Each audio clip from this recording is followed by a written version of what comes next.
Thanks for what you do with your podcast and all the rest. You're doing a great job. Hope everybody keeps tuning in. You get a lot of good info, a lot of insights, understandings of how to get strong, how to stay strong, how to use your strength. You do a great job, dude. You make things better than they are in real life, I think.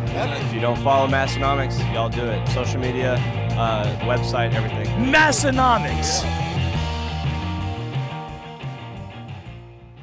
Welcome back, listeners, to episode 211 of the Massenomics podcast, the lifting podcast about nothing. And my name is Tanner. And my name is Tommy. Here we are back for 211. We got two central theme topics today to talk about, and probably about 5 to 10 other things to fill in the little gaps in between those two main topics. Pretty exciting stuff, I would say, don't you think, Tommy? Very exciting stuff. All right. First, though, today's show is brought to you by our good friends over at Lifting Large, Mike and Teal Ottoman. Lifting Large has set a new standard for customer service within the strength world. They have live website chat support and speedy email responses. Lifting Large is the home of the ground lock deadlift slipper, and they are always in stock and ready to ship. Massenomics listeners can save 20% on Lifting Large branded products by using discount code MASS20 at checkout. Today's episode is also brought to you by Spud Inc. The goal of Spud Inc. straps is to make products that support sports performance and help everyone achieve their training goals. They make products that last forever, won't bust your budget, and most importantly, leave no doubt about success when everything is on the line. Check them out online at spud-inc-straps.com. This episode is also brought to you by Hybrid Performance Method. They're your one-stop shop for all things fitness and online coaching.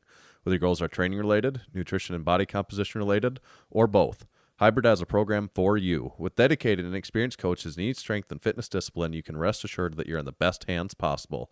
Please use our discount code MASS, M-A-S-S, in all caps for 5% off any training or nutrition memberships for the life of your membership. Visit hybridperformancemethod.com. Today's show is also brought to you by Texas Power Bars. In 1980, Buddy Caps was on a mission to make the best bar possible, and the Texas Power Bar was born. It was strong as a house, had the best knurling, and was maintenance-free. Hundreds of state, national, international, Massenomics, and world powerlifting records have been set and continue to be set and broken on the Texas Power Bar. To learn more about Texas Power Bars and to buy one of their legendary bars, visit texaspowerbars.com. Thank you, sponsors. We're all buckled in for episode 211.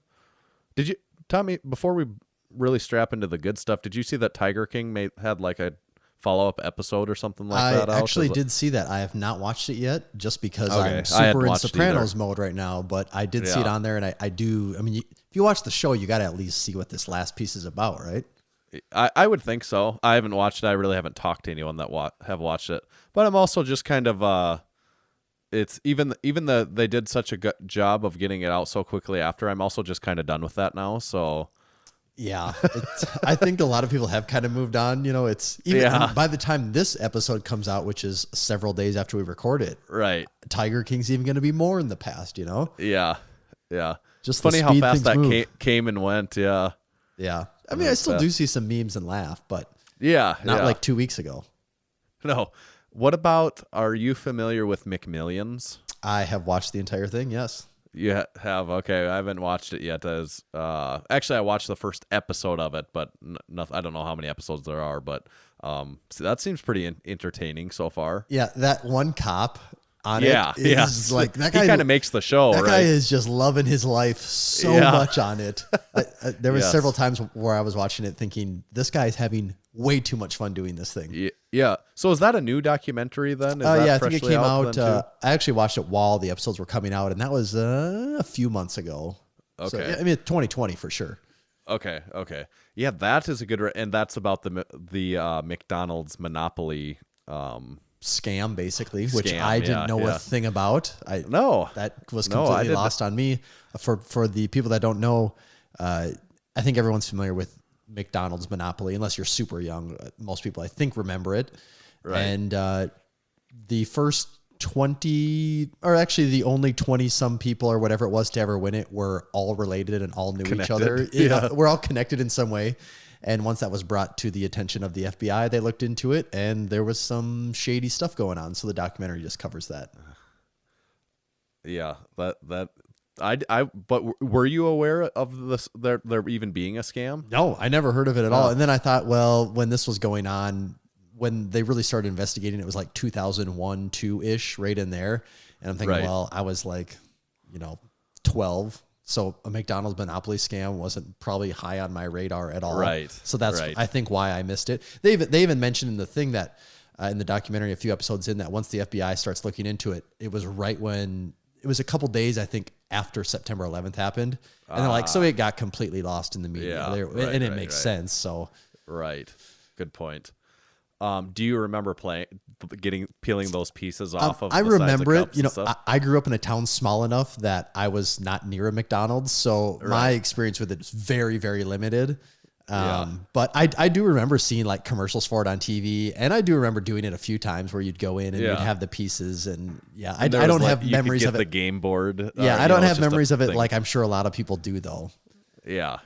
And I also didn't realize they talk about how it was basically, once they decided to run the thing, it was basically McDonald's printing money because their sales would go absolutely through the roof. Yeah. Huh. Yeah, but that is a good recommendation. That's a good show, I think. I would recommend that to anyone. Yeah.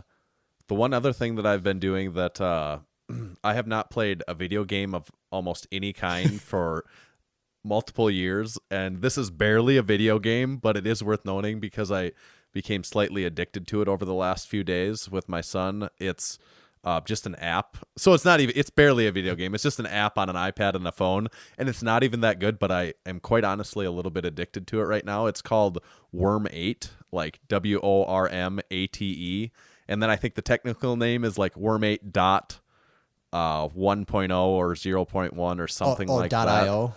.io. Okay, .io. Yes. Yep. And what I would describe it as, this isn't worth spending any time on, but just to maybe vocalize my addiction, so maybe I can help myself get over it in the next couple days. It's just, did you ever play the game Snake when you were little? Yep. On like a DOS program where you get or on the old Nokia cell phones. Yes. One of the original cell phone games. A lot of people had that cell phone. I knew a lot of people that had that exact cell phone.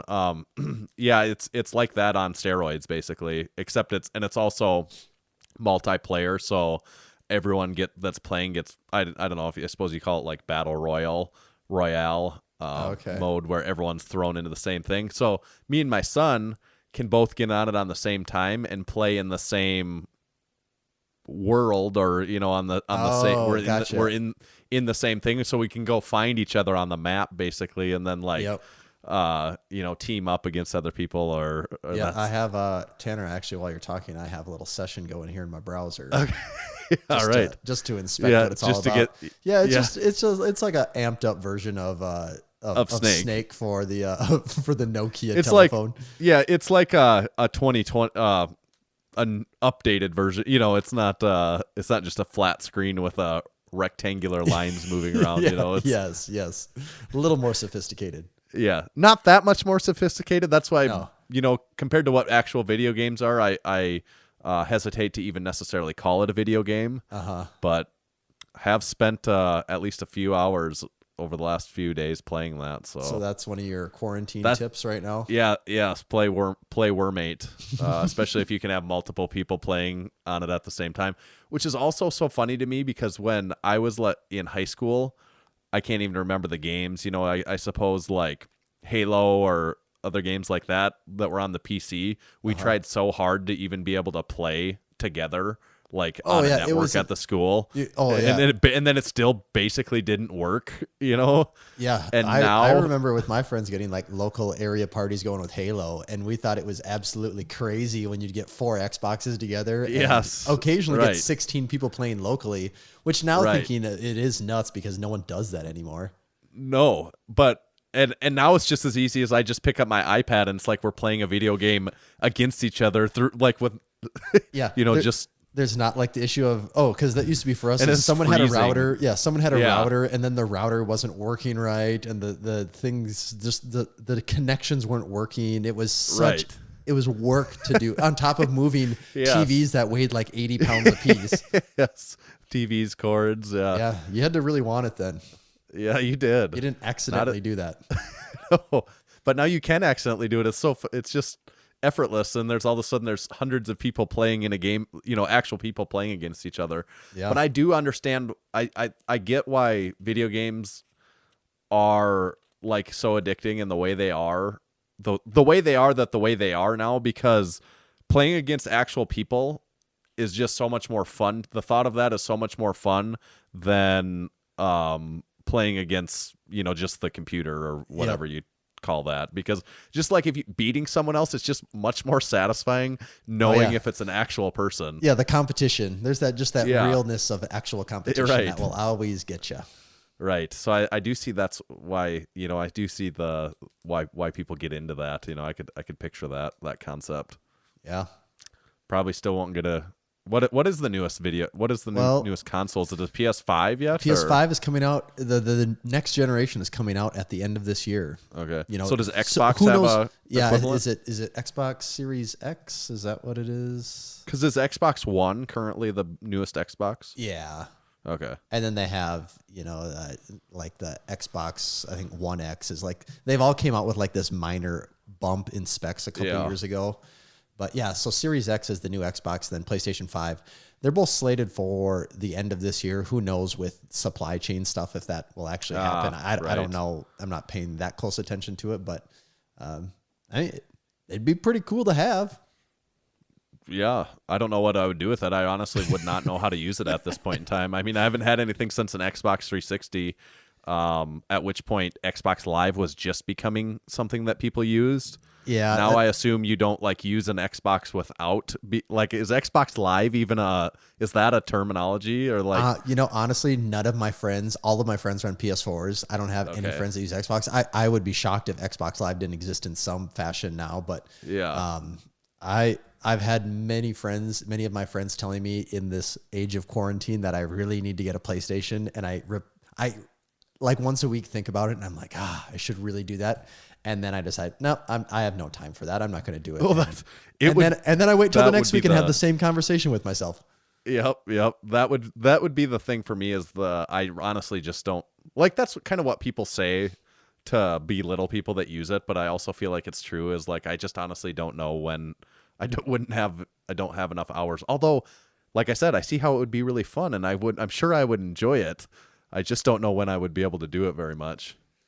Yeah, and I also am like, even if I've carved out the time for it, I just think, is that what I should? What be else doing should it? with my Yeah, time? exactly. Yeah, it's the guilt factor for me. Yeah, it is. And you do it for a while, and you're like, oh man, that I shouldn't have done that. I should have done something productive for those 2 hours. Yeah. So now that everyone has our very uneducated input on gaming, yeah, we can move over to things that we know slightly more about now, I guess. Yes. Not maybe that much more about, but slightly. Yeah, just slightly. Keyword there, slightly. And this first thing, Tanner, is more follow-up from last week. Yeah. And, from episode 210 of the Massenomics podcast. That's from episode 210. Maybe go back and listen to it if you haven't. What we discussed last week, because we're so cutting edge and everything, was the slight beef between Eddie Hall and Thor. And specifically, Eddie Hall calling out Thor, saying that his deadlift wouldn't count because of the circumstances under which it would be performed. Yep. And we had some conversation about it last week because I think that video had came out hours before we recorded last week. So there wasn't much time for the internet to react. And since then, there's been a lot of reactions. There has been. A lot. Most of the big names in Strongman have put some type of opinion in on it. Many of them have made full videos about it.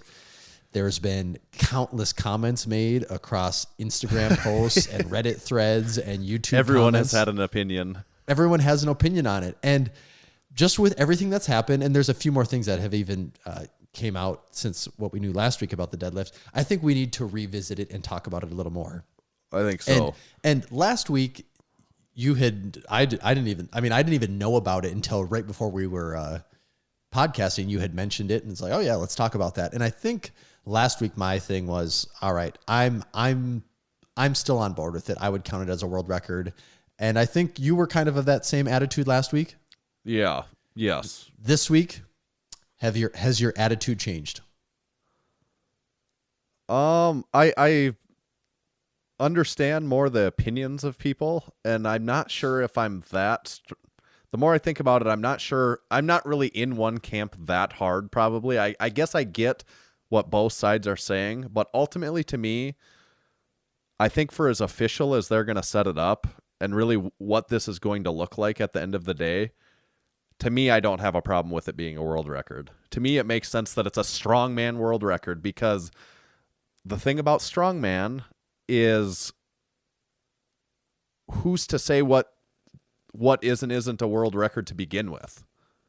Who is the official record keeper of this word, of this, I'm not even going to say, it's not even strongman isn't an organization, strongman isn't a thing. It's just a sport that people do. It's not the NBA or the NFL, or, there's no league here. There's multiple ones, and that's really the essence of the problem of where this comes from. Governing body. Right. So to me, I think it's okay, because I think this is just as official as the other. This is going to be just as official as these other things that we kind of consider to be official, and that's just my opinion. But I get where people come from on the other side, and I would pretty much echo you on that. And I get so, there's so many things to talk about with it. There is. I just think if someone made a really compelling argument one way or the other, I think I could be swayed. That's pretty much where I'm at on this. Right. Yeah. I also am not like that much of a just stickler for these strongman rules that I'm not going to be the one to say that if he does it, nope, not a world record, like not counting it in my book. Like, I would have a really hard time making that statement with it. But I think people's the biggest thing it sounds like most people are coming down to is that they don't like pretty much the setting of the competition. Right. And that setting being that it's supposedly in Thor's gym, which now I'm seeing like maybe it's not in Thor's gym. I don't know those details yet. And I don't think anyone will until it takes place. But I think they won't do it in Thor's gym. Specifically because of this, they'll make sure it's not in Thor's gym. Yeah, the two biggest issues I see people bringing up repeatedly is it's in Thor's gym. It doesn't count. That's your home court. It can't be in your gym. Yeah. Okay, so if he doesn't do it in his gym, does that take away that argument? Does it matter if it's 10 miles away? Like, is that like how far does he have to travel for it to be okay? Exactly, and that's what and that's what people talk about with this. Well, in a lot of sporting events, there is a thing called home field advantage. Right. Eddie's deadlift, it was still done in England. It was done. I looked, according to Google Maps, it was done in Wembley Stadium. It's like 150 miles away from where he lived. Right. I mean, yeah, he traveled, but really, and it was on his bar. Someone said they brought his bar even. But Brian Shaw has a 24-minute video on this, and he goes pretty in depth talking about the history of strongman deadlifts, and he talks about what's it, that Iron Mines bar that has the big, like, over exaggerated plates on the end, kind of the old timey strongman looking thing. Right. Yeah. And he talks about how Big Z like set a record on that. And there was all these other deadlift records before that, with varying bars and different weights used on the end, whatever they did. And it's just recently where it started to become more standardized. And he talks about how he had a record and he had like an axle deadlift record. And then, just the record being changed over time. And then Hummer tires. Hummer tire. And Elephant bar, most recently kind of throwing a wrench in things. Silver dollar deadlift record. Exactly. Like that's strongman in general. Okay. So it's never been standardized. And so now people are complaining more and more about it not being standardized. But to me, that kind of goes against the sport of strongman in the first place, is that the implements have never been really standardized.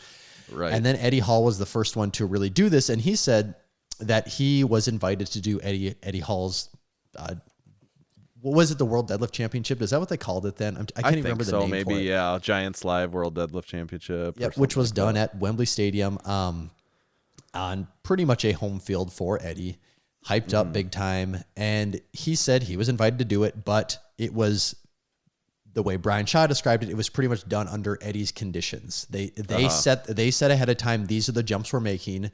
And he said they were going from like 460 to 500. And Brian said, I wanted to do one in between there, but that wasn't an option because I wasn't calling the shots. So he said, I decided I'm not going to do that one. And he also goes on to say that, Eddie's sponsors did have a lot of the money behind it. So, okay, I guess it makes sense that it is set up for Eddie. But really his whole thing with that is that Eddie, he claims that the event was basically set up entirely for Eddie. And there was more to the event, but Eddie did just the deadlift. He didn't do the events afterwards or anything. So like already there, it's like, well, okay, like Eddie Hall did have a huge sway in how that event was ran. Like you could already make an argument that that's not how competitions are supposed to go. Right. Couldn't you? Yeah. Yes, I think for sure. And then like the whole time thinking like about this is it wasn't that long ago that Brian Shaw had the stone world record. And as someone that watched those stone world records take place, one of the things people like to talk about is the timing and the pace of things. I mean, if Brian Shaw didn't set the timing and the pace for the stone record, then I don't know what he was doing. He set his timing and pace with a sundial for that event. Actually, he did. And was there other competitors competing in that event that day? There was not. There was not. So again, I feel like Brian Shaw didn't completely address the situation fairly there because he, for one, I will understand the argument that it was set on a calendar and it was in front of a crowd, but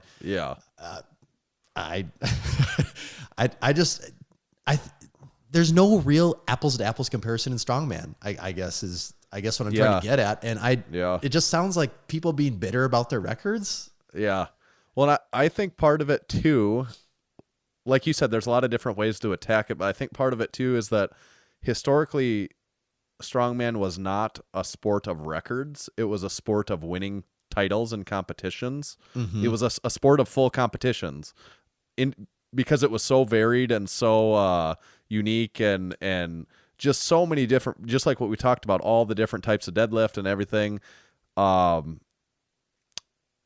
People were not focused on world records because that's not what the sport even was. Yeah, the sport was winning who's gonna win a contest. Yeah. Right. It's not a whole lot different than an NBA game. The point of an NBA game of a basketball game is to win the game, right? Not to be the person that said I made the most threes. Like that's something that happens as a byproduct of the game, right? And the way that they're promoting things now is these records aren't happening as a byproduct of the event, of the strongman event. People like to see records broken, and promoters and athletes know that, and they're able to capitalize off it. So now, like, that's becoming the center attraction of strongman, at least in some cases, is these world record attempts.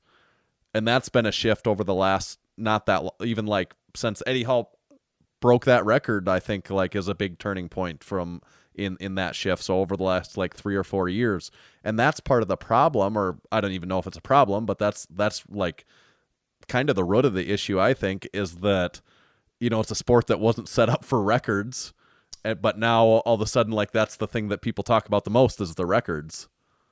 I agree. And I have a hard time complaining about any of this for those things you were just talking about. And it's, I have a hard, I've said it now, I feel like a broken record, but I just have a really hard time with people complaining about this stuff because, okay, so if Thor, let's say one other guy is competing with Thor, is that acceptable now? Right. Is that the number? Yeah.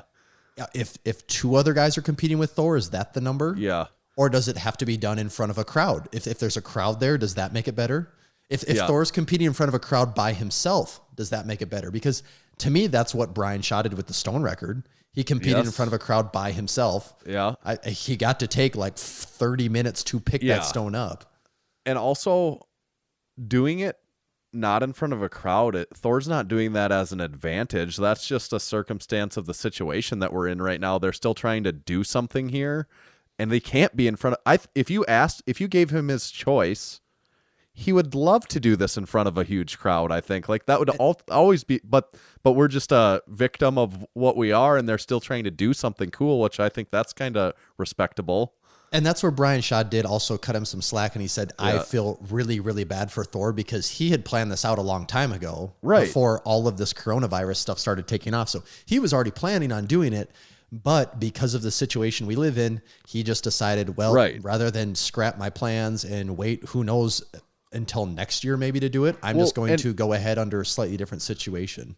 And those guys know better than anyone. Eddie knows better than anyone what it took for him to get to be able to deadlift 500 pounds. You know, this has been a road that Thor's obviously chosen to be on and to take. And between diet, training, drugs, everything else that he does, like, he probably does. He's not like, oh, okay, I'll just do it again next year. You know, like, we'll just wait. You know, it's like, this is the time probably. And then with that, you could bring up, Brian Shaw addressed this too. He goes, you know, it's not like the Olympics where he goes, Olympians don't just get to say, well, the Olympics are canceled, I'm going to go hop into a pool and swim, and that's my record. Right. But I would also say strongman doesn't have a governing body. That goes right back to the same thing of, it sounds like you're complaining about there not being a governing body, but at the same time, I don't think any of the strongmen would like it if there was a governing body. Yeah. I mean... That's what people make fun of the USAPL and the IPF for being a governing body with governing body rules. And then now when strongman isn't sticking to it, it seems like we're also making that complaint. I don't really get it. The other, this is almost more of a footnote. Magnus for Magnusson is the judge. I think the in-person judge. He's from Iceland. Obviously, doesn't have to travel that far. But for what it's worth, from what I remember having seen in the past, is those two aren't good buddies anyways. Like when Thor very first got into strongman, Magnus might have kind of found him, or there was they may have trained with him for a little while, that sort of thing. But from what I've kind of heard before is they don't even really like each other. And also Magnus, if they do like each other, they don't let on to it at all. Well, and also they're two of the best strongmen of all time that both live in the country of Iceland. And have you ever seen a video of those two in the same place, other than like, not outside of him judging him at the Arnold the way he already does, you know? And people do always say that Magnus is as strict of a strongman judge as they come. Yeah. And so you're taking, hopefully there's other, I mean, I guess I don't know how the Giants live thing was, if they had a front and side judges or if it was just a front judge, which actually it's not powerlifting, it's strongman. Right. Usually strongman only has a front judge, doesn't it? Right. Yeah. I think so. Yes. But at the Arnold, they do 3 judges, though, don't they? Actually, I did a max deadlift event in a strongman competition, and they had 3 judges. I'm trying to think, though. Elephant bar, do they do 3 judges, or is it just the head one? I think they do, because I think I picture, like, Carl Gillingham or someone sitting on the side. Chairs. Yeah. So, but they don't show lights, though. It's one of those things where I don't completely get how that system works, because there's not like lights like, oh, yeah, he passed that 2-1. That discussion never comes up. Yes or no. Yeah, right. So again, that's where the rules get really, really weird, because it's not powerlifting. But if they do side judges, hopefully it's also people that are legit, and it's not Stan Efferding on his phone, recording it while he's judging it, because that makes it look not very cool either. Right.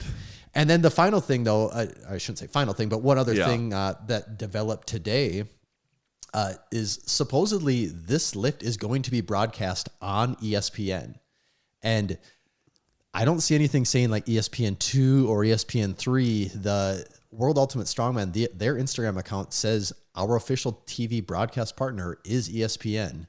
It said they'll be bringing the 501 deadlift world record to millions of homes across the USA, live from Iceland. We're pretty sure this is the first time in strongman history that a strongman event will be televised live. Tune in on May 2nd, 2020 at noon Eastern to witness the heaviest deadlift in human history.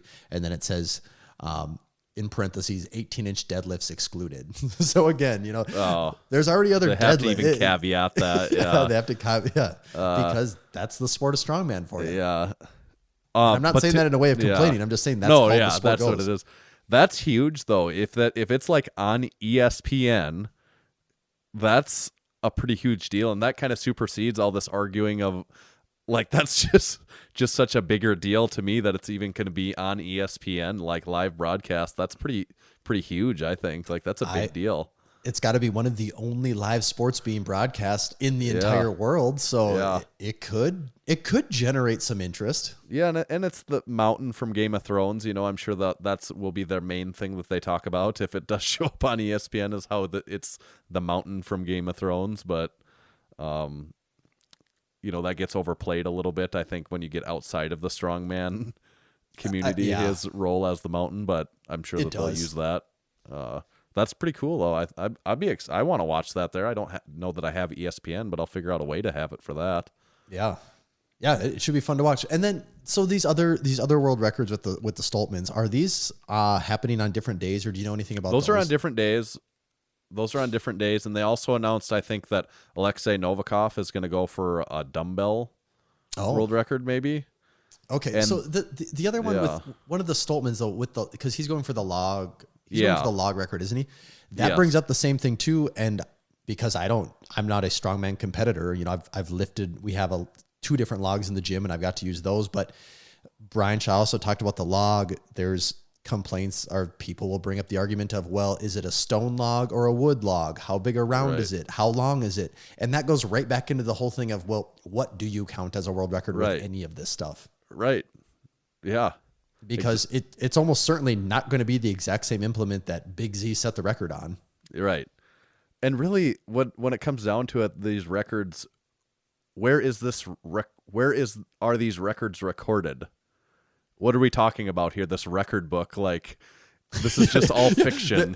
There is no open record book. Yeah, there's not the open powerlifting, the open strongman record book, because every single record would have an asterisk behind it, because people would want to know what conditions it was done in. Yeah, I do know that starting strongman, he keeps a record book, but I believe that's just him keeping it. So I suppose he makes some decisions on what gets to count for things and doesn't. But all in all, there is not well, and it's okay.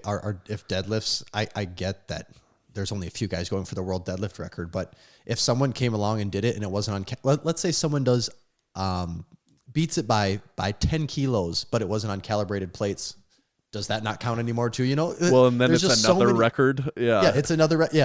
Now that record is on uncalibrated plates. Yeah. And then there's the record on the elephant bar, and then it's just goes. Which on is fine, because that's what strongman is. Right. I guess if people really, really, really want to make an issue about it, go to powerlifting. That's what powerlifting's for, right? Right. And even in there, people will find things to complain about too, and they do find things to complain about. Pretty damn good at it, actually. Either way, though, I'm excited to see this thing go down if it does, and the fact that it's on ESPN, I think, is a win for the sport. Yes, I think that's the biggest win, I think. Should we read some ads, Tanner? Oh, thought you'd never ask. All right. Today's show is, unless you had something else you thought we left out there. No, I still think we need to move towards the full episode of only ads. I think that's got to ultimately be the goal of just an episode of all ads. Maybe that'll be a post-quarantine goal for us. Yeah, right. All right. Today's show is brought to you by Lifting Large. Lifting Large sets the new standard for customer service within the strength world. Get email responses in hours, not days. They now have live website chat support available during the weekdays, so you can get advice from a real powerlifter with actual platform experience. The Lifting Large team wants to help you achieve new PRs in the gym and on the competition stage. When you're ready to try single ply and make your way to the dark side, give them a call. Lifting Large is home to the Ground Lock deadlift slipper, and it's always in stock and always ready to ship.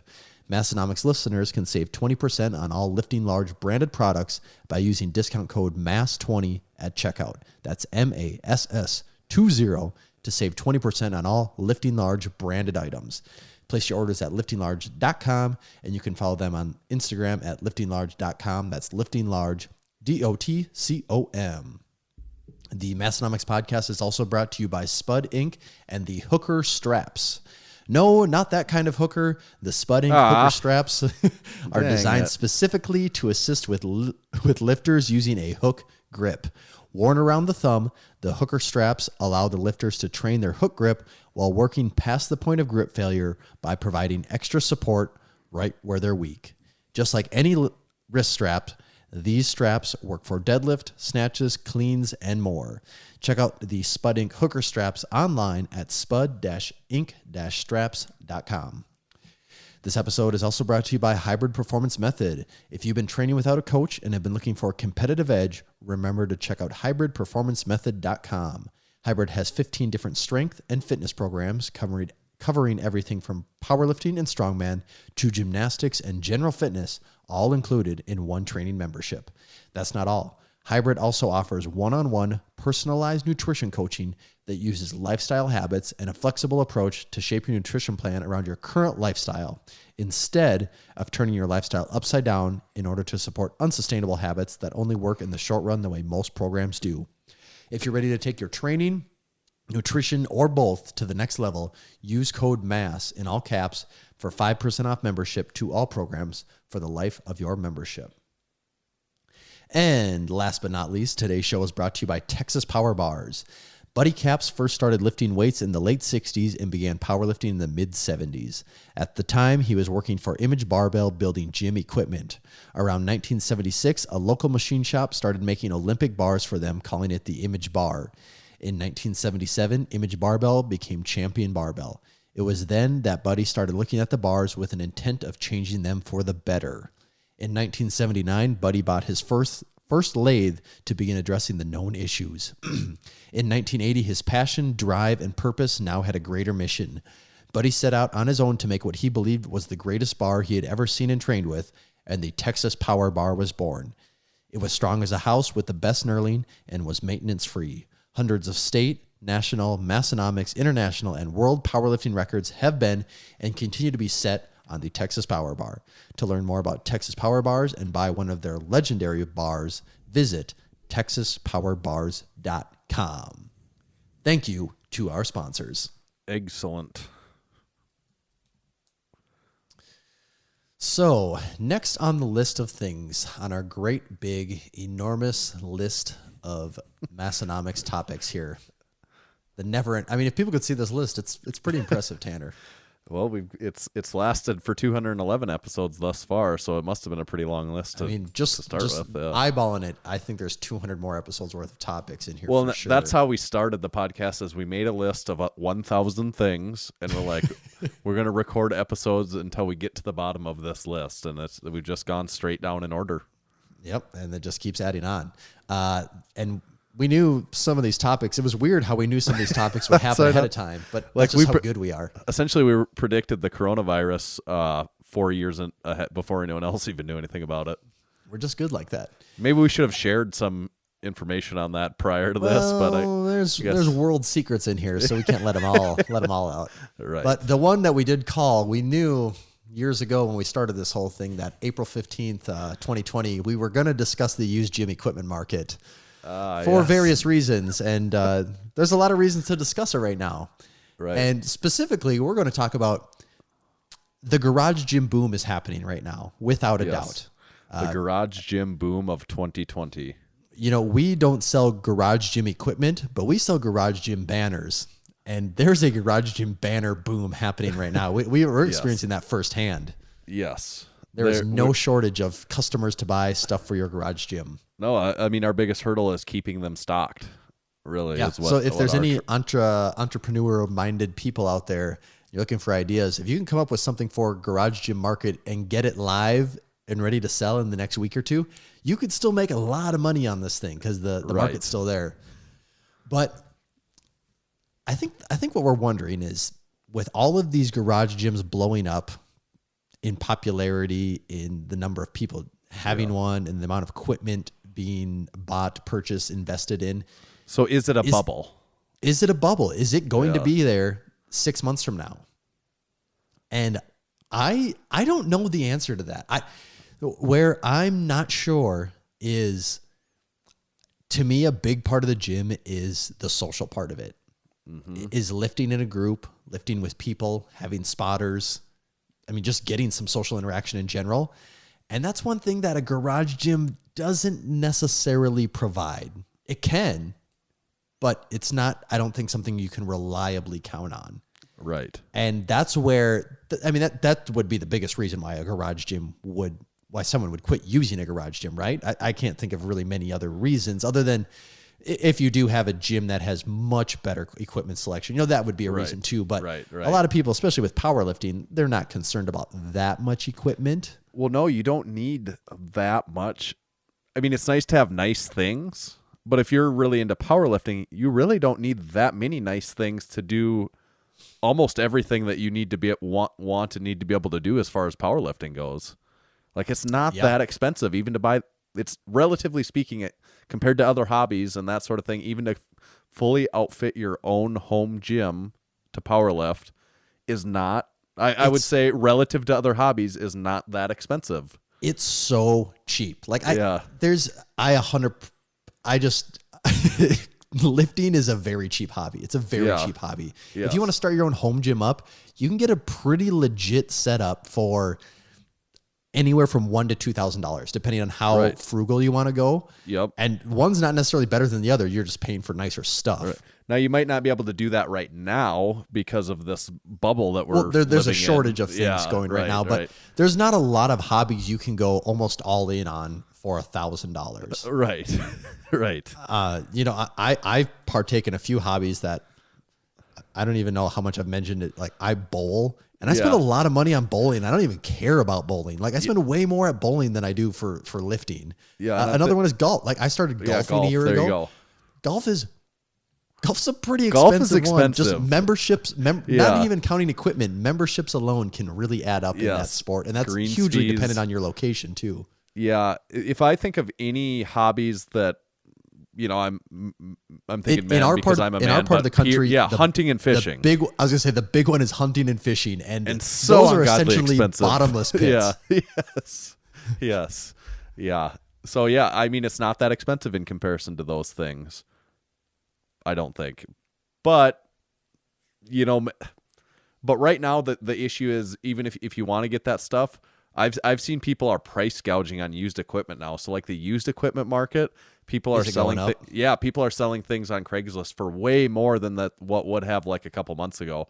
That's pretty interesting to me. Like, that's almost like funny to see that people can sell used equipment for 2, 3, 4 times more than they could like 6 months ago for almost like list price now, just because the demand is there. Right, because people can't buy it new. So if you want it that bad, luckily we're not in that case because we had have a whole gym full of that stuff. So it's like we're not scrounging. Like, the thing to do right now for someone that is really savvy, like if we had all this stuff, would be to sell it all, like sell it all.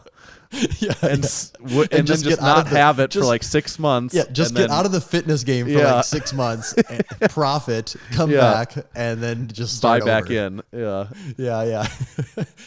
With all the stuff going on with home gyms, you're way more savvy about the price of stuff, Tanner, because you actually run and own the Massenomics gym, so you know what the market price is on, I would think, probably most things. Most stuff, yeah. I have a pretty rough understanding on what you should expect to pay for things. I don't know what the actual going rates for most things are, but with all this going on, I was like, you know what, I'm going to look and see like what stuff actually does cost, just because I don't pay much attention to it. And the one I was shocked by is the Rep PR 4000 power rack. Yeah. The price on is that the rack big 6-post one? Like the No, this is just the 4-post. Okay. It's just a 4-post rack, and it doesn't have the flat bottom, so it has the actual 4 feet. Yep. But you can pick your color, and it's the nice 3x3 steel, and it has the bench, the holes for the bench spacing, and it actually has some numbers imprinted in it too. And you can pick a few different depths on it, whether you want a 24-inch, a 30-inch. On Rep, you personalize a lot of things. There's a lot of add-on options that add a little bit to the price, but still. Yeah, and you can pick whether you want an 80-inch height, a 93-inch height, and then the depth on your cross member is 24, 30, or 41 inches. But at the base level, assuming you want a 93-inch height, a 93-inch height with a 24-inch depth, $673. Yeah, and that's a nice rack. That seems really affordable to me for a rack like that. Right. There'll be shipping on top of it. Yes, there's shipping and all that on top of it. But still, I didn't think you could get a nice 3x3 rack for under $1,000. I didn't know that was, I just thought it was like 1,000 was what you spend on a rack. Yeah. So and if you want to jump that up, like let's say you want a bigger rack where you have 41 inches of space inside, which is quite a bit of space, that takes the price from, $669 to $713. So it doesn't really add a whole lot to the price. Right. And because it's that 3x3 steel, it's compatible with pretty much every accessory system there is out there. Yeah, yeah. So I was surprised to see that. I didn't know you could get into the game for that. But yeah, then you do got to add shipping in, which is going to be a few $100s. And right. And with all those right now the issue is like, how long is it going to take to actually be able to get that from Rep Fitness or whatever company you're looking at? And so the thing to note there is when you go to Rep's website, the first thing on their homepage, it says temporarily pausing new orders until April 27th. Right. So they are way behind. Yeah, you're not even going to be able to order it for 2 weeks. Yeah. So I mean, if you can order on April 27th, does that even mean it's in stock then? I don't know. So if you have a dream of setting up a home gym, maybe you could get something going in May. Maybe. Yeah. I don't know. I'll put something in perspective. You know, in our gym we have that a small black half rack. You know, it's made from steel. It's not a name brand by any means. It's probably 20 years old, and it's just a half rack. So it has some plate storage on the back of it. You know, it has pull-up bar across it. Yeah, it has small spotter arms that come off the end of it. It's not extremely heavy steel. You know, and it's not like a very. It's not 3x3. Nope. Yeah. It's not. That I didn't. You know, we probably paid like $400 for that or something like that. I would imagine when we bought it used at one point in time, and we bought that long enough ago. It was before even like Rep. I don't think Rep Fitness probably didn't even have a website at the time. You know, I don't think they did. Like, and it was harder to get equipment like this when. And the number of racks that Rogue offered then was way lower. Right. Titan Fitness for sure didn't exist. No, definitely not. And for anyone that really knows about it, I think the brand on that particular rack is either bigger, stronger, faster, or bigger, faster, stronger. I don't know which it uses. That doesn't really matter. But you know, so you know the rack I'm talking about. I mean, not that nice. I mean, it's fine. Like, it does the job. Someone could use it for a home gym for sure. But it's not like a super great industrial piece of equipment. I saw someone selling one of those online, listing it for $1,000. Yeah, right now. That is insane. Yeah. And at what you're asking and what you're getting are two different things at times. But just even the fact that, because I would argue it's even worth less than the $400 than when I paid, because of what you pointed out, how you can go buy all this cool stuff from Rep Fitness and all these other companies now. The value available in the market right now. Anymore, I think that rack is maybe worth $200 is what it's really worth. But people, you know, but right now, if people are willing to pay it because they're that desperate about getting a garage gym, a home gym set up, I guess that's what it's worth now. Yeah, and quick research here for you, Tanner. It is bigger, faster, stronger. Okay. Is the bigger, faster, stronger. Yep. Okay. I think most people that have been in a gym, if they looked it up, would be like, "Oh yeah, I recognize their posters and things because they've been around since the beginning of time." Yes. So what I wonder though is what you brought up at the beginning is it a bubble that's going to burst? So in like 6 months from now, are all these people that are lifting at home, are they all going to go back to their gyms right away when all those gyms open up, or what percentage of people do you think are going to continue to just lift at their garage gym, or are they going to sell all that stuff? Like, that's the big thing I'm wondering as someone that buys used equipment relatively frequently is in 6 months, I feel like the market for used equipment is going to be pretty good for people trying to buy, because my guess is there's going to be a lot of people selling stuff that bought stuff over the last year. I can't even attempt to put a percentage or number to anything, but there is for sure a lot of people that have always wanted a home gym and just needed a reason for it. Right. And this was absolutely the thing that got them to make a move, to get over the hump, to do it.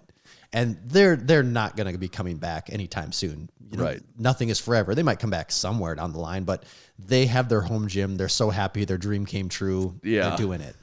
Like, those people, they're gone for a while. Yeah. Then there's the people that were in love with the gym and can't go to the gym. The gym's the only thing they have. So because of that, they made a home gym of some kind. Yeah. Yep. And whether they got nice equipment because they had the money to, or they scrapped together whatever they could, they have their garage gym.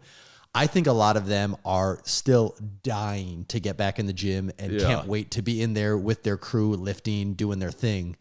And those people, you know, they're going to go back. They're not going to stick around in their home gym. They'll probably will liquidate some of their stuff, get some money out of what they can, and just chalk it up to that was what it took for me to continue my hobby in that time. Right. And I think those will probably be the two major mindsets. There's going to be some other fringe cases in there where there's going to be some people that are like, I have my home gym equipment. Money's not a huge issue for me. I'm just going to hang on to this stuff. But I actually do like the ability to go into a gym and lift with people and socialize. So I think some people will hang on to both of them. But I do think it's going to fall more into the camp of I have my home gym and I love it. And I have a home gym, but I can't wait to get back in the real gym. Right. Yeah. And how that actually splits, I have no idea. Yeah. But I do think if you're in the market for a home gym, especially if you're in a bigger area, a bigger city, 6 months to a year from now, you can probably start finding some pretty awesome deals on Craigslist and Facebook Marketplace, all those spots. It stands to reason that for as bad as the deals are now, they'll be that good later. I think so. Also, these companies should be hopefully planning for that they could making all these sales now and getting all these out, but maybe 6 months down the road, they might not have the opportunity to hit all these sales that they're getting right now. So hopefully they're all planning accordingly too. True. Yeah. Do you have any more insight, knowledge, anything to add on the used gym equipment? No, I think that probably covers all that we need to cover for the time being. I'll be excited for deals to come out. I'll certainly personally be watching in our area of what becomes available once this all. I'm excited for so many reasons for this whole COVID-19 thing to go away. That just being one of them. You and me both. Yeah. That just being one of them. Chalk that up to an additional reason. It'll be nice when this goes away. Mm-hmm. I agree. Well, should we keep moving along with the show? Yeah. Well, I mean, is it overrated, underrated time? Is it that time of the day? It is. It is that time of the day. All right, great. One of the best times of the day. Also, with that stimulus check coming in, though, we should be hoping to see more lift shorts being moved, I would think, right? You know, it's going to take an entire check to afford them, but yeah, I mean, in theory, we should see some lift shorts getting sold. I think I read today that a lot of online banking was down today because so many people were checking their accounts to check on their stimulus. That like a lot of online banking sites were crashed. That would make sense because there's a lot of financially irresponsible people that probably never check their bank account, and now all of a sudden they're like, God, I gotta get in that thing. I gotta know what's going on in there. Yes. Some people's net worth just like 10x infinitely increased 10x today. And that's where we come in as not saying that to rag on people, but some people it did. Oh, that's very true. And that's where we come in as the sellers of lift shorts. A lot of you, this could be your one chance. It's almost like the government is throwing you a bone here. Yeah. Okay. So the game is overrated, underrated. It's a little thing we play on the show. Most of you are probably familiar with it by now. I asked Tommy a series of, I give him 4 topics usually. It's always been 4 topics, I think, with maybe always a bonus topic here and there. Not sure if we've ever really done not 4. Yeah, I don't know if 4 was explicitly in the rules ever, but if not, I suppose that we need an amendment to the rules to it. Might have add to. that it's just going to be 4. And Tommy has his druthers, can answer as short or as long as he would like. But he does have to come up with an answer by the end of it, whether the topic is overrated or underrated. And the question is not whether he thinks it's good or bad, whether he likes it or dislikes it. It's how is it rated, and is it rated too highly or not highly enough? So topic number 1, overrated or underrated, Monopoly. Not McDonald's Monopoly, just the board game Monopoly. Okay, not like Monopoly of Industry. Right. Well, not actual like yes. Not an actual monopoly. Yeah, we're not talking and I also am not interested in your take on oligopolies, just actually the board game Monopoly. Not like Microsoft in the 90s and what they went to court for. Right. Yeah.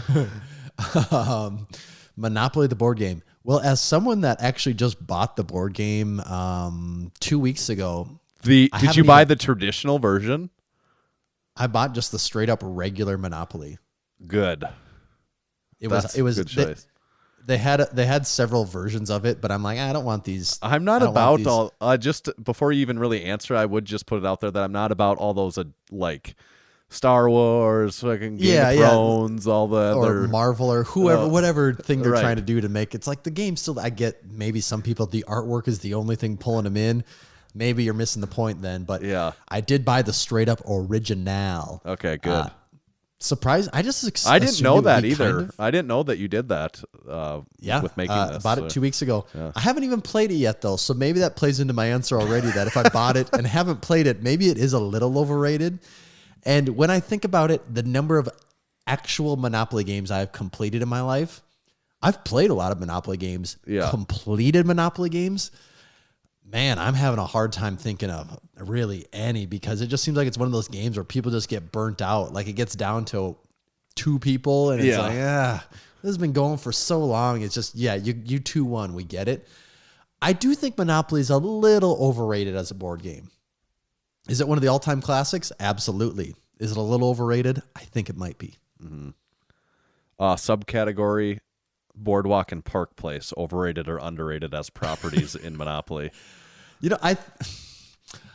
Just the names in general, I think they're a little underrated. How many board games can have a square that people even can relate to? Like you can say the name and people get what you're talking about. That's true. I think that I just have to say those spots are underrated. Okay. What's your favorite color of properties to, or including railroad and utilities are also choices? I don't even, it's been so long since I played the game. I couldn't even tell you. I like Monopoly, so I know it pretty well. And my personal strategy is I like the light blue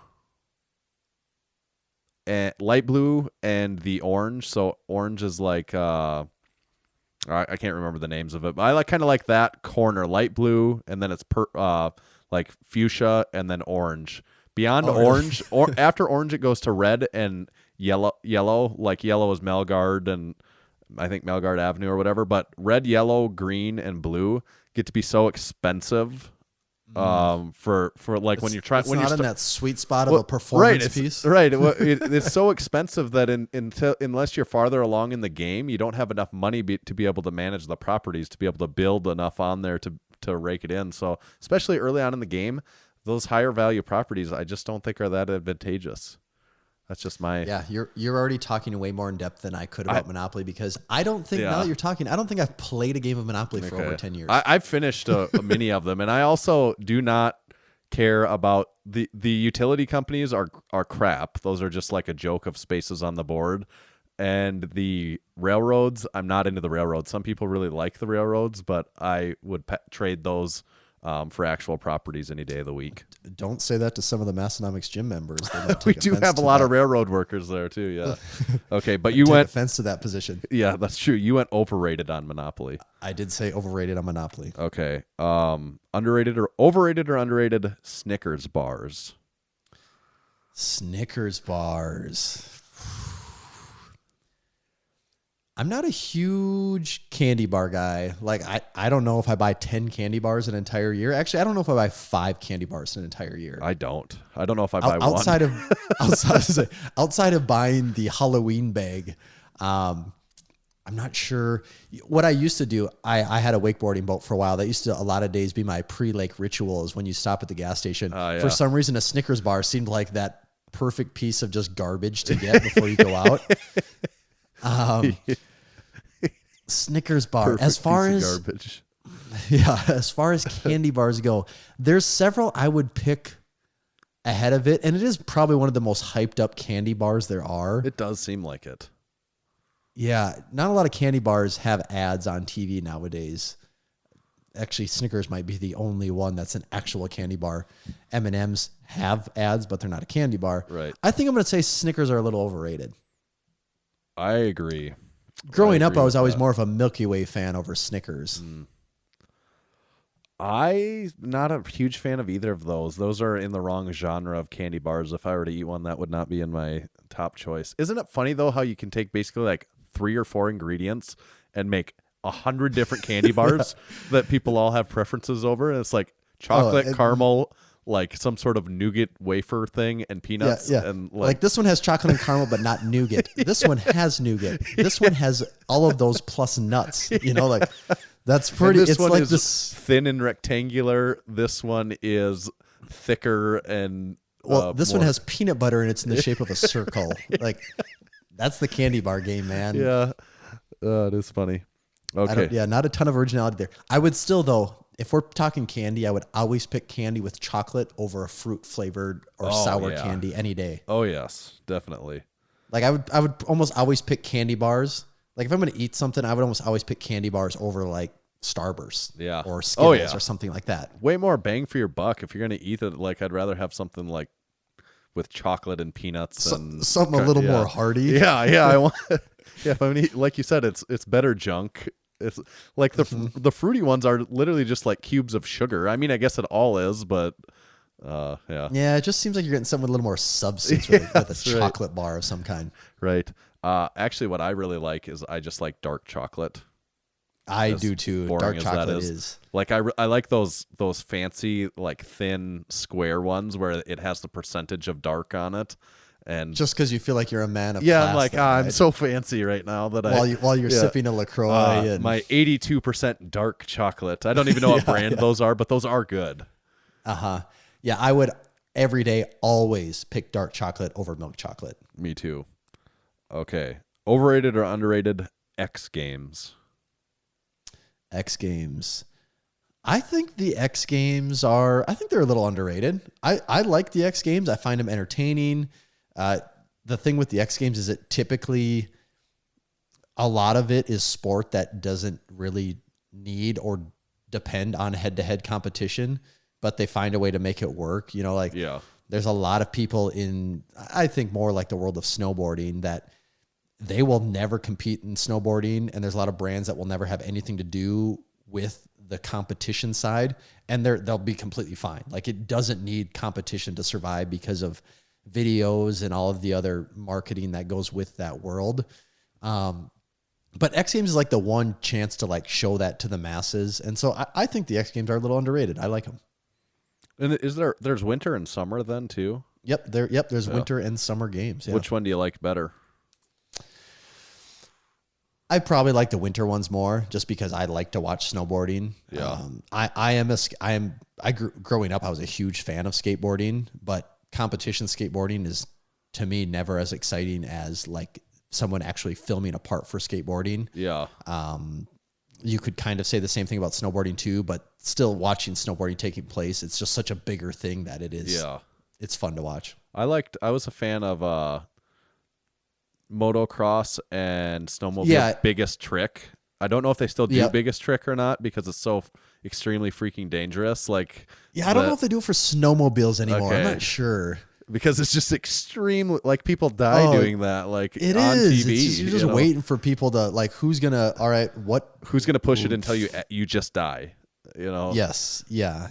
And it's crazy to watch. Yeah. It's entertaining, no doubt about that. But it is pretty extreme. Yeah. There's also, it's really funny if you go back to like the mid to late 90s when the X Games was getting going.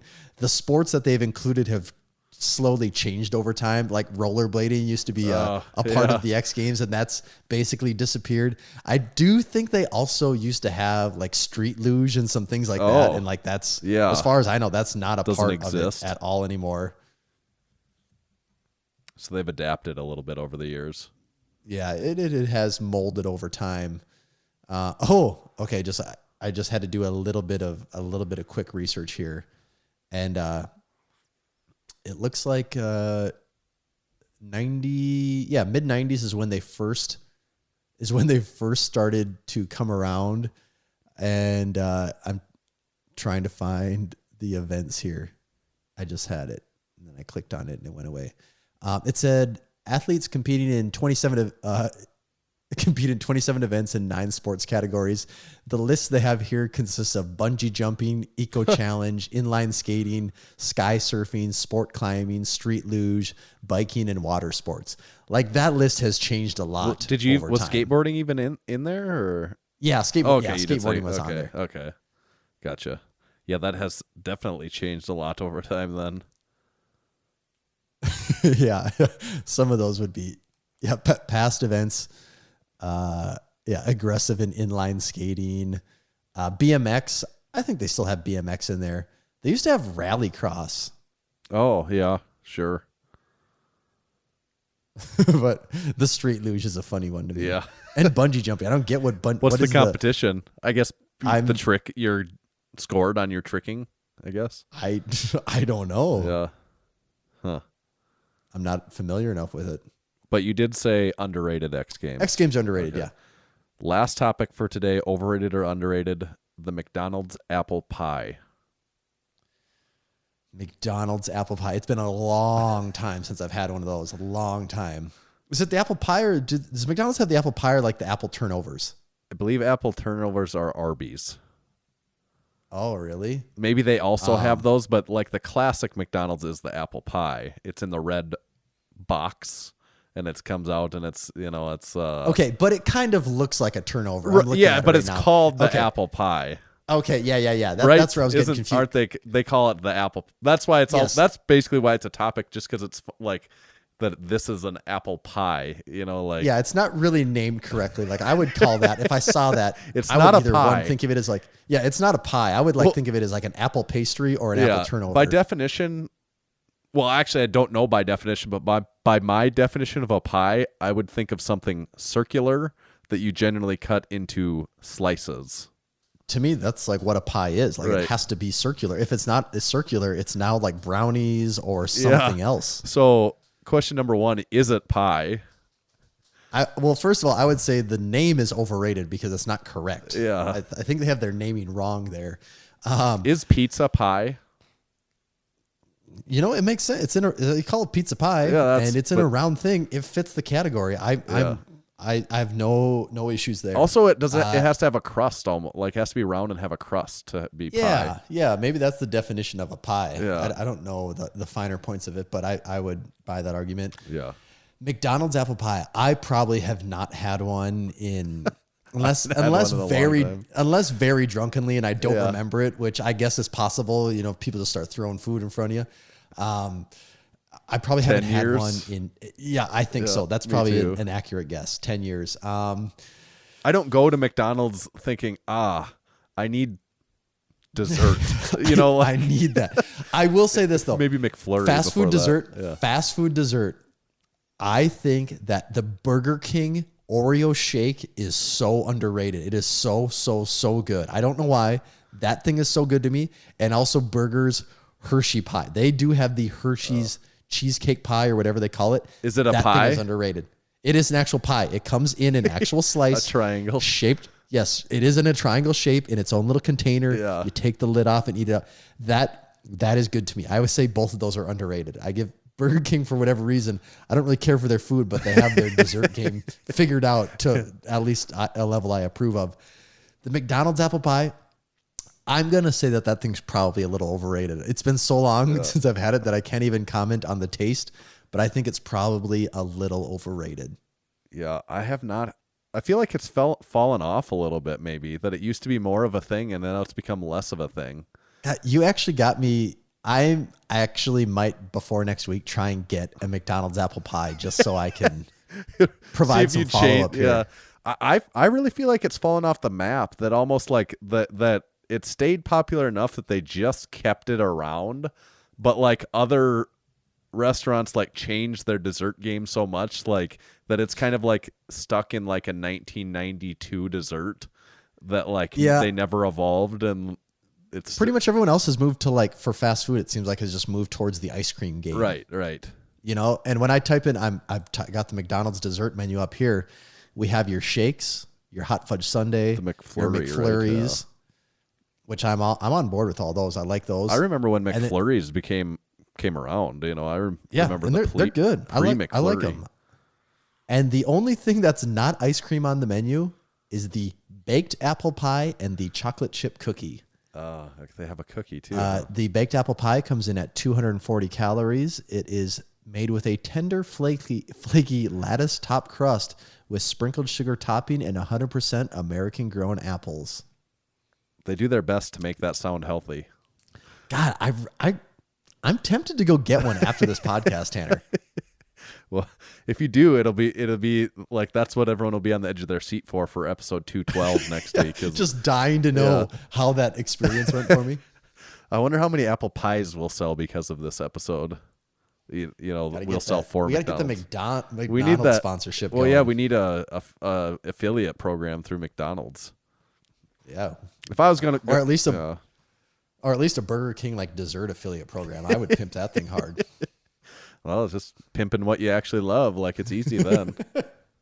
Yep. Not even work. Yeah. Okay. You did say overrated, at least for now. For now. Okay. Overrated on the McDonald's apple pie.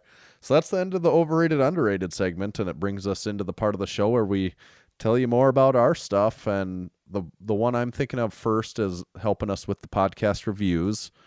You all know we're on that hashtag road to 200 Apple Podcast reviews, and we've talked about how big of a deal that's going to be once we get to 200. So I don't know if we need to dwell on, all the special activities we have planned for when we hit number 200. But help us get there. Yep. Help us get there. We'll gladly read those on air when we get them. We also have our supporting podcast membership options on our store. You can check those out there. There's the Lift Shorts level if you're a big spender. If the show was valuable or entertaining to you in some way and you want to help support us and continue to do another 200 of these, check out that supporting member section. Yep, check that out. And we're not going to guarantee anything, but we do send surprises when you sign up for that. So we're for sure not guaranteeing anything, but there could be something. We're not guaranteeing nothing. It's not a one-sided relationship. Yeah, right. It's not a one-sided relationship. We're going to tell you that much. That's right. Then the rest of our stuff on the store, we did just restock all the banners. This is going to be irrelevant by the time this comes out even because we restocked lift banners, deadlifter banners, and crispy boy banners, and we sold out of the crispy boy banners in a day. So we're ordering those. Sold out in less than 24 hours. Right. So we're ordering more, and we're ordering more than we have in the past too to try and keep up on those. But some of the other banners and flags actually don't curl in me flags. That's the big thing that by the time this is out, those should be back in stock that have been out for a while now. So I know there's people wanting those. So check those out on the store. And then all other good stuff. We're actually getting pretty close to having some new T-shirts coming out soon too, which will be pretty cool. Mm-hmm. We got some stuff ordered now and still working on more. So that'll be probably the most exciting. And then the shorts will all be restocked, I think, around the end of this month. So if you've been after any of the shorts, end of April, beginning of May is going to be your big shot at that. Hang on to that stimulus check. Don't spend it all now because you might need to wait. Unless you wanted to spend all of it on Massenomics stuff. We would that we do have, yes. Definitely do that. That's it. Buy our stuff. Subscribe to the podcast. Like us on YouTube. Like us on Facebook. And let's hear from today's sponsors one more time. Our good friends. Our good friends, Mike and Teal Ottoman over at Lifting Large, are sponsors of the show. They have set a new standard for customer service within the strength world. They have live website, chat support, and speedy email responses. Lifting Large is the home of the Ground Lock Deadlift Slipper, and they are always in stock and ready to ship. Massenomics listeners can save 20% on all Lifting Large branded products by using our discount code MASS20 at checkout. Also sponsors are our good friends at Spud Inc., Mark and Susan. The goal of Spud Inc. straps is to make products that support sports performance and help everyone achieve their training goals. They make products that last forever, won't bust your budget, and most importantly, leave no doubt about success when everything is on the line. Check them out online at spud-inc-straps.com. More good, personally close friends of the podcast, Steffi and Hayden over at Hybrid Performance Method. They're sponsor of this show. They're your one-stop shop for all things fitness and online coaching. Whether your goals are training-related, nutrition and body composition-related, or both, Hybrid has a program for you. With dedicated and experienced coaches in each strength and fitness discipline, you can rest assured that you're in the best hands possible. Just make sure to use our discount code MASS in all caps for 5% off any training or nutrition memberships for the life of your membership. Last, definitely not least, our very close personal friends of the podcast, Buddy Caps and Mitch Stacy over at Texas Powerboard. Yeah, these people are all very, very close friends of Tommy and I. Very personal, very intimate family friends. Yes, we had an Easter holiday Zoom meeting with all of them just because we didn't want to be apart. And not to make people jealous, but it was a lot of fun. It was a lot of fun, us and all of our sponsors. In 1980, Buddy Caps was on a mission to make the best bar possible, and the Texas Power Bar was born. It was strong as a house, had the best knurling, and was maintenance-free. Hundreds of state, national, international, world, and most importantly, Massenomics records have been set and continue to be set and broken on the Texas Power Bar. To learn more about Texas Power Bars and buy one of their legendary bars, please visit texaspowerbars.com. Thank you, sponsors. Tommy, what's your Instagram handle? You can find me at Tomahawk_D. You can find me at Tanner_Baird. More importantly, check us out at Massenomics. See ya. Later.